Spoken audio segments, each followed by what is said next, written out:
Small gardens thrive on small habits. Here are the 5 things that I do here every week that make my garden run smoothly. Alrighty, here are my 5 habits, and the last one is kind of a no-brainer. The first habit we're going to look at is a quick weed sweep, nothing major. Here we are among the weeds. Habit number 1. Generally, I'll take a quick scan of each bed and see which weeds I absolutely have to pull up and which ones can wait. The weeds that can wait are the ones that are pretty small with inconsequential roots. The ones that are much larger, those are my target weeds to pull out. The 2 main reasons I leave the small weeds is they're usually harder to pull out unless your soil is very loose. And there's no seeds, right? There's just a little bit of foliage. The reason I pull out the bigger weeds and wait for them to get bigger is I don't want them to go to seed, right? That's why I pull them up before then. And 2, weeds are beneficial for your soil, whether they're fixing nitrogen or something else. Most of the time, the weeds are trying to tell you something. And so for big dandelions, right, I know that they're just trying to fix the nitrogen that's close by, so I'll let them grow until they're pretty big, until I start to see flowers. Then I'll go ahead and pull them out. The second habit I focus on is very brief deadheading. And when I say brief, I do really mean brief. Each morning I will come out here and just briefly find any flowers I need to quickly trim up. I probably won't spend more than 10 minutes per bed. Here's a prime example of one that I missed this morning.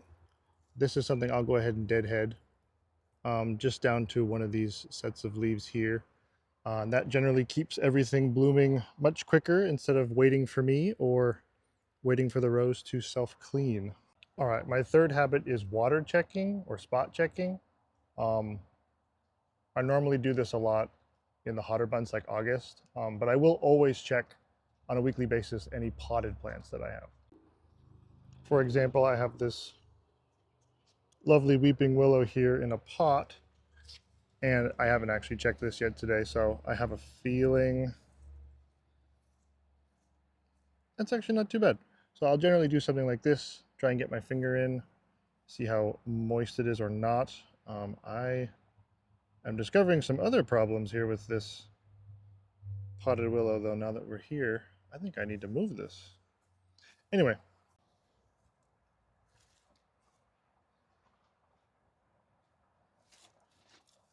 this one looks pretty good too. Alrighty, my fourth habit is going to be fertilizer checking. Basically, if I see flowers or bushes that look sad and I think fertilizer would help, I'll go ahead and amend some of the soil around these plants. Generally, I don't check this until July or August. But generally what I'm looking for are yellowing leaves towards the base, flowers that maybe aren't fully opening, or once they do open, they're really, really quick. Very leggy growth, especially during the spring, as that usually would indicate too much nitrogen. This is also a time when I'm double checking to make sure everything is in the correct lighting. Because again, leggy growth could be, due to too much nitrogen or not enough sun. The most important thing to remember though about adding more fertilizer is don't add more fertilizer to your flowering bushes as or directly after they're flowering. So your hydrangeas, your rhododendrons, your azaleas, once they're blooming or once they've finished blooming, just let them be, let them rest, let them do their thing. But in the early summer, in the early spring, that is definitely something to double check on and make sure that you have had enough fertilizer for your rhododendrons and azaleas especially.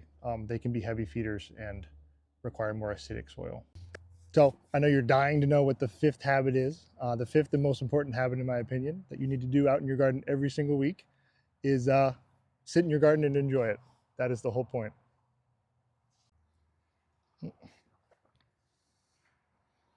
Subscribe for more gardening tips.